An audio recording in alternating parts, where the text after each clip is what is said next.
Kad mani aicināja stāstīt par balansu dzīvē, otro reizi, iepriekšējā reize bija šajā pašā telpā pirms pusotra gada aptuveni, tad es domāju, kāpēc mani aicina par to runāt.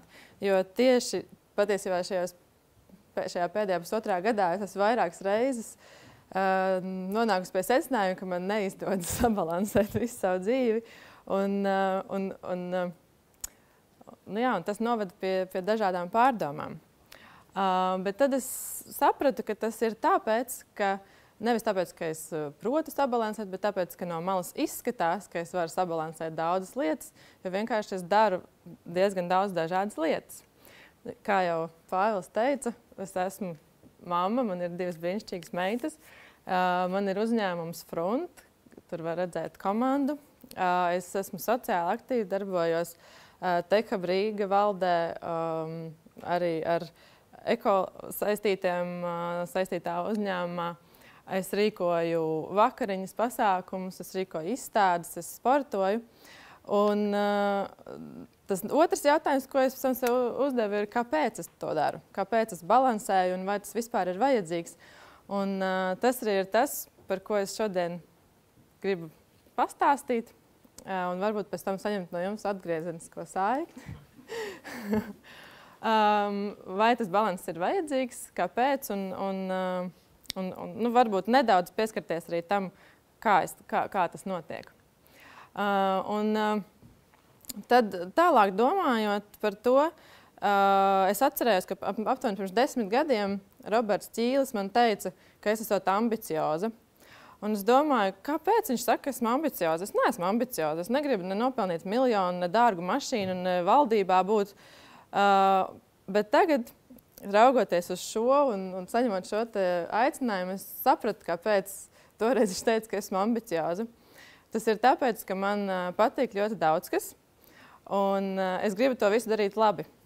Un tas ir tas, kurā brīdī ieslēdz šī vajadzība pēc balansa, ja tu vēlies darīt visu to, kas patīk, un darīt to labi. Es gribu būt laba mamma savām meitām, es gribu labi dziedāt, un es gribu būt veiksmīga uzņēmēja darbībā. Un tāpēc man ir vajadzīgs tas balanss. Un, tātad man patīk šīs visas daudzās lietas, ja mēs dzīvi sadalām tādās 3 lielās sadaļās, tad viena no tām ir darbs, es tā viņu esmu nosaukusi, un tur ir jau tajā pašā darba jomā man ir jābalansē starp 3 uzņēmumiem, kas ir manā paspārnē. Viens ir šis Startups Front, kas ir mana galvenā nodarbošanās, bet aptuveni pirms gada es atvēru kopradzes telpu The Mill, kur dizaineri un programmētāji var sanākt kopā un viens ar otru dalīties pieredzē un strādāt kopā. Tad ir arī vēl mans senāk dibināts neliels startups Berta un vēl dažādi citi. Un, kā minēja arī Tehab Rīga un mentorēšana mentoru klubā un lekcijas Rīgas ekonomikas augstskolā tad, kad es varu to atļauties. Man visu to patīk darīt. Tad otra lielā daļa ir ģimene. Ģimenē man tātad ir 2 meitas, man ir vīrs, man ir māsa, man ir brāļi, man ir vecāki, vecmāmiņa joprojām, māsītes un vīra ģimene. Tie visi man ir arī ļoti mīļi, viņiem visiem vajag uzmanību, viņiem visiem vajag laiku, un tur arī ir jāmēģina atrast kaut kāds balanss. Un tad esmu es pati, kas arī man patīk ļoti daudz tādas lietas. Man ir draugi, ar kuriem man patīk pavadīt kopā laiku, man patīk sportot, man patīk volejbols, joga, slēpošana un peldēšana, man patīk muzicēt un man patīk klausīties mūziku, man patīk iet uz mākslas izstādēm, man patīk ceļot, un tas viss kopā ir ļoti daudz. Un tas koks, manas patikas koks ir tāds ļoti liels un daudzzarots, un lai viņu spētu piepildīt, ir tas balanss vajadzīgs. Un tad es sapratu, ka es balansēju tādās 3 lielās jomās. Pirmā joma ir ģimene un darbs. Atrast balansu starp ģimeni un darbu, jo tās tādas lietas, kas aizņemas vairāk laika. Otrā joma ir dažādas sfēras, gan darbā, gan arī ārpus darba, dažādas jomas. Un trešais ir fiziskais un emocionālais balanss vispār tādā pašsajūtā iekšēji. Un tātad pirmais – ģimene un darbs. Tur ir tā. Šis ir tāds fantastisks grafiks no viena citu TED Talka, kas ir tā kā starptautisks. Un man viņš ļoti patika. Es pāris mēnešus atpakaļ viņu ieraudzīju un es biju sajūsmā. Un es biju sajūsmā par to, ka tāpat kā tie, kas tur bija tāds pāris, kas stāstīja par sevi, viņi tātad ir tajā posmā šeit, kur ir vecākam bērnam 5 gadi. Es esmu tieši tajā pašā posmā, vecākam bērnam 5 gadi. Un šis grafiks rāda 4 dažādus pētījumus, kas ir pētījuši vidējo laimes indeksu cilvēkiem dažādos viņu dzīves posmos. Un tas, ko mēs šeit redzam, ir, ka šobrīd es esmu noslīdējusi viszemākajā laimes indeksā savā dzīvē so far. Un tuvākos 12 gadus mani nekas labāks negaida. Un šis grafiks man ļoti patikās. Un tas ir tas, kur mēs redzam tā kā arī to dzīves balansu un ģimene un darbs, jo tas viss kopā ietekmē to laimes indeksu. Bet tā patiesība par ģimeni, un es tā nojaušu, ka lielākai daļai no jums šajā auditorijā nav bērnu vēl, tā patiesība ir tāda, ka varbūt tas vidējais rādītājs tur slīd uz leju, un ja mēs skatāmies tādiem vidējiem tieši rādītājiem. Bet tas, ko arī viņi tajā TED Talkā rādīja, tā patiesība ir tāda, ka vienkārši tā amplitūda kļūst pilnīgi savādāka. Un te tas grafiks rāda to, ka tad, kad mēs esam bērni un jaunieši, tad mums ir ļoti spilgtas emocijas, mums ir liela laimes brīži un milzīgas depresijas dzīvē. Un tad, kad mēs pieaugam, tad mēs tā kā kļūstam mērenāki, mums vairs nav tik augsta tā laime un nav tik zems. Bet tajā brīdī, kad mums piedzimst bērni, atkal ierodās šī lielā amplitūda. Un tieši tā tas arī ir. Šeit ir 2 bildes, parāda to, kā mūsu vecākā meita negrib piedalīties ģimenes brīdī un fotografēties kopā ar mums. Un tās ir tādas nedaudz tās apakšas emocijas, mijās patiesībā no priecīgu brīdi. Bet tad tā lielā laime, protams, kad piedzimst bērns, tad tā ir vislielākā laime mūžā un neko nevar salīdzināt. Bet kad viņš spēr pirmos soļus, kad viņš iemācās pirmos vārdus, kad mēs veidojam pirmo atomu kopā no marshmallows un zobu bakstāmajiem, kad mēs stāstam pirmos spoku stāstus un viņas pašas nobīstas no sava stāsta un sāk raudāt un lien man klēpī. Tas ir tie mani augstākie tie punkti. Kuri savukārt tajā balansēšanas procesā mijās ar tādiem zemākiem, kad man meitas dzimšanas dienas kopbildē manis nav, jo es esmu ceļā uz Londonu, braucu pičot savu startupu. Un tad ir visādi tie triki, kas ir jāizdomā, lai tiktu pāri šīm situācijām. Piemēram, šajā gadījumā, vai kad man nelaiž kādreiz uz darbu un saka, mamīt, es nevaru bez tevis dzīvot, vislabākais teksts ir, mamīt, man ir vajadzīga tava mīlestība. Un tad man ir tāds triks, man ir akmens kabatā, un es saku, es šitajā akmenī esmu ielikusi savu mīlestību, tur viņu tā kā visu laiku rokā, un tas parasti palīdz. Un jābūt vienkārši ļoti radošam, lai no visām šīm situācijām izdomātu kaut kādas risinājumus un izējas tā, lai tas nesāpinātu appusēji tik ļoti. Un tad, tātad tas balanss starp to ģimeni un darbu, viņš nav viegls un tur ir tie zemie punkti, bet šeit gribēju pastāstīt par Harvardas pētījumu, kas tika veikts 75 gadu laika posmā, kur tika pētīts par to, kas ilgtermiņā vispār dzīvē ietekmē cilvēka laimi. Jo mūsu visu galvenais mērķis ir būt laimīgiem, vai ne? Un tur tiek secinājums, pats galvenais secinājums, ka viss ir mīlestība. Ja ir mīlestība, tad ir arī laime. mīlestība ir pats galvenais, bet korelācijas starp to, vai cilvēks tā kā ir mazliet veiksmīgāks un laimīgāks vai neveiksmīgāks un nelaimīgāks, vienīgā tāda diezgan visu caur pētījumam atrastā bija, ka tur bija tikai vīrieši tajā pētījumā, jo tajā laikā, kad viņi sāka, tikai vīrieši mācījās Harvardā. Tātad tie vīrieši, kuriem bija labas attiecības ar savu mammu, viņi ir veiksmīgāki finansiāli, un tie, kam ir labas attiecības ar tēti bijušas, tie savukārt prot labāk atpūsties un atvaļinājums izbaudīt. Un negatīvā korelācija vienīgā bija saistīta ar alkoholu. Tātad, ja lieto alkoholu, tad ir nelaimīgāks. Un tāpēc man liekas, man ir ļoti svarīgi būt tai mammai, kas dod bērniem to iespēju pēc tam būt laimīgākiem un veiksmīgākiem. Un savukārt, vispār radīt bērnus, tas tā kā ir saistīts arī ar to savu gēnu izplatīšanu, kas ir varbūt nedaudz egoistiski, bet tas arī ir forši. Un kā es uzskatu, ka vecākam tas galvenais uzdevums ir palīdzēt bērnam atrast viņa stiprās puses, lai pēc tam viņam arī ir vieglāk dzīvē balansēt starp visu to, kas patīk un kas padodas. Tā kā jā, tas ir tas, ko es cenšos ar savām meitām kopā darīt. Un nākamais ir dažādās jomas, dažādo jomu sabalansēšana. Te es varu minēt tādu piemēru, ka man patīk dziedāt, dziedu kopš 4 gadu vecuma, esmu dziedājusi koros un grupās dažādās, un joprojām cenšos to darīt, tad, kad ir iespēja kopā ar draugiem šobrīd gan. Un tas, ko tas savukārt man ir devis, ko es sapratu tikai pavisam nesen, ir tas, ka es nebaidos no auditorijas, es nebaidos tā kā publiski uzstāties, un man ir vieglāk iemācīties to, kas ir jāpasaka. Tiem, kas vai visi zina, kas ir pitch un pitchošana? Ne. Es nezinu, latviski nav viņam īsti... Kas?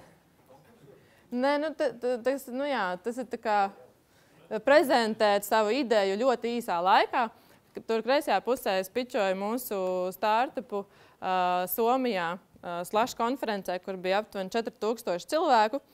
Un 3 minūtēs man ir jāpastāsta viss par to uzņēmumu. Un tad ir ļoti svarīgi iemācīties to, kas ir jāpasaka tajās 3 minūtēs, jo ir ļoti daudz sakāmā. Tā dziedāšana palīdzēja pitchot to. Mans partneris man palīdzēja saprast, jo viņš vienmēr ļoti satraucās pirms pitchošanas, un viņam bija ļoti grūti iemācīties. Viņš 2 nedēļas, jo viņam bija jāuzstājas, viņš 2 nedēļas pirms tam vairs nevarēja neko citu darīt. Viņš tikai visu laiku trenējās un mācījās, un tāpat visu sajauca. Un tad, tāpēc to darīju es.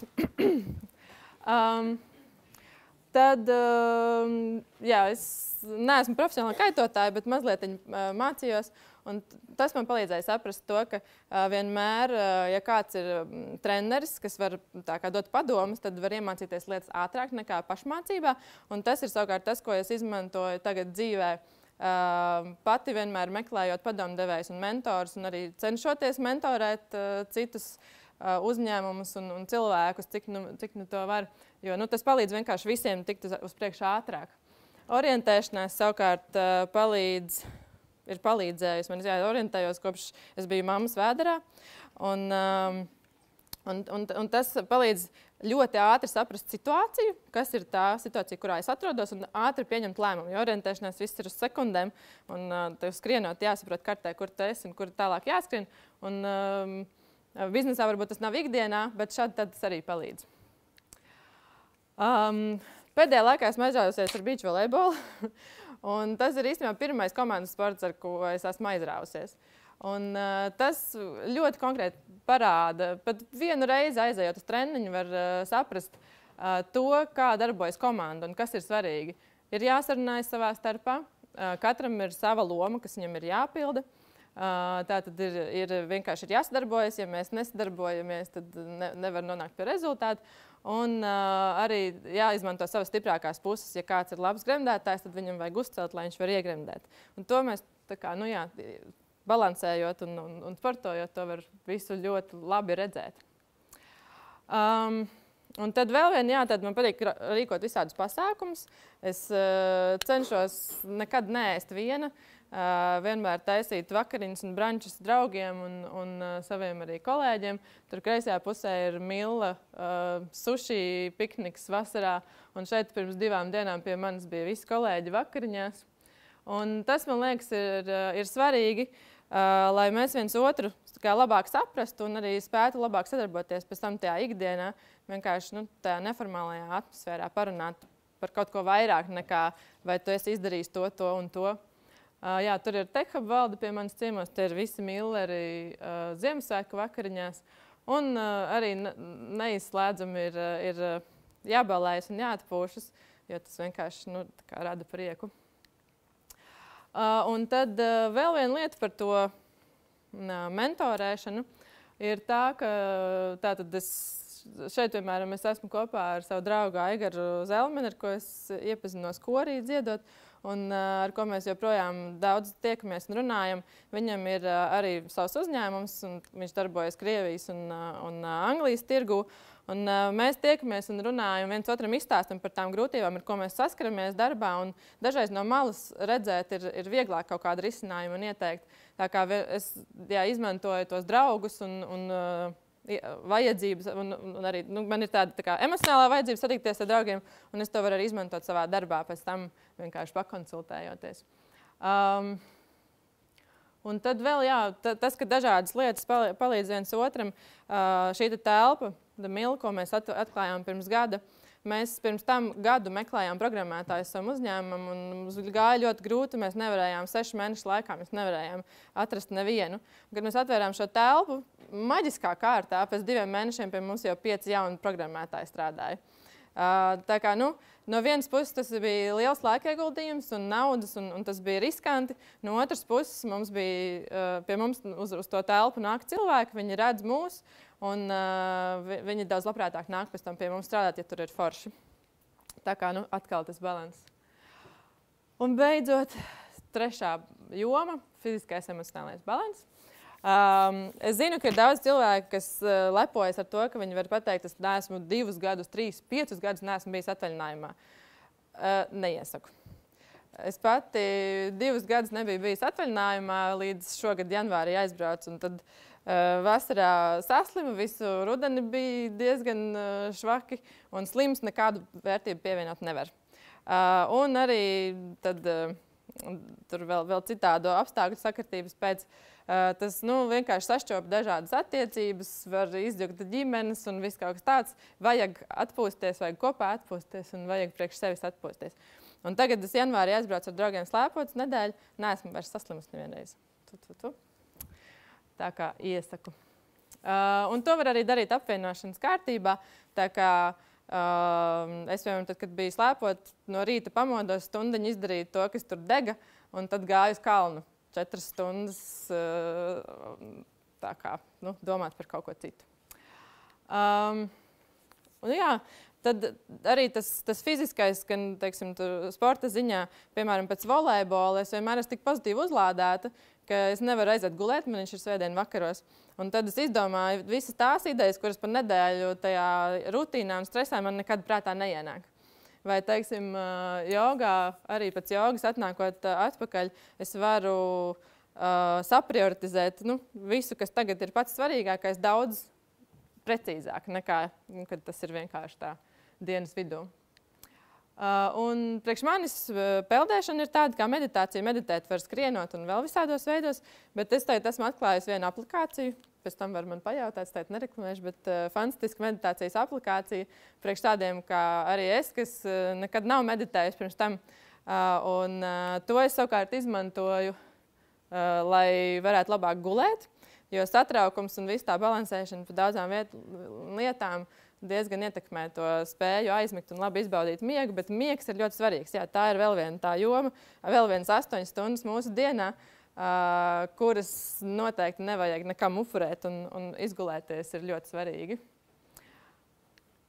Tā tad labi izgulēties, būt fiziski aktīviem, pilnveidoties dažādās jomās, kas vienu otru var papildināt, un veidot to savu dzīves pamatu caur labām attiecībām ar tuviem cilvēkiem. Tas ir tas balans, Jā. Nu tā. Tas viss.